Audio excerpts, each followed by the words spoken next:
ಫರ್ಟಿಲಿಟಿಗೆ ಅಂತ ಹೋದಾಗ ಡಾಕ್ಟರ್ ಸುಮಾರು ಬ್ಲಡ್ ಟೆಸ್ಟ್ ಕೊಟ್ಟಿದ್ರೆ ಅದ್ರ ಜೊತೆಗೆ ಸ್ಪರ್ಮ್ ಅನಾಲಿಸಿಸ್ ಮಾಡ್ಕೊಂಡ್ ಬನ್ನಿ ಅಂತ ಹೇಳಿದ್ದಾರೆ. ನಮ್ಮ ಮನೆ ಪಕ್ಕ ಇರೋ ಲ್ಯಾಬ್ 1,000 ಕಮ್ಮಿನಲ್ಲಿ ಮಾಡ್ತಾರಂತೆ. ಮಾಡಿಸ್ಬೋದಾ ಅಂದ್ರೆ ನೋ. ಏನಕ್ಕೆ ಅಂದ್ರೆ ಯೂಶಲಿ ಬ್ಲಡ್ ಟೆಸ್ಟ್ ಗಳಲ್ಲಿ ಲ್ಯಾಬ್ ಟು ಲ್ಯಾಬ್ ವೇರಿಯೇಷನ್ ತುಂಬಾ ಕಮ್ಮಿ ಬರುತ್ತೆ. ಬಟ್ ಸ್ಪರ್ಮ್ ಅನಾಲಿಸಿಸ್ ಹಾಗಲ್ಲ.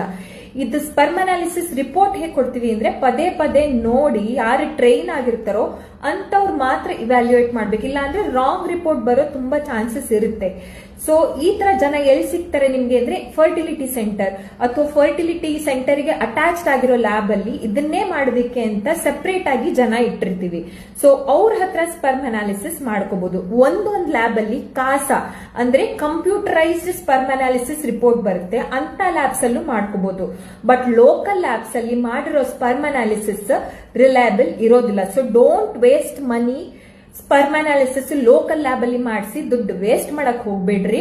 ಫರ್ಟಿಲಿಟಿ ಸೆಂಟರ್, ಫರ್ಟಿಲಿಟಿಗೆ ಅಟ್ಯಾಚ್ಡ್ ಆಗಿರೋ ಸೆಂಟರ್ಸ್ ಅಥವಾ ಕಾಸಾ ಅಕ್ರಿಡೇಟೆಡ್ ಇರೋ ಲ್ಯಾಬ್ಸ್ ಅಲ್ಲಿ ಮಾತ್ರ ಮಾಡಿಸ್ರಿ.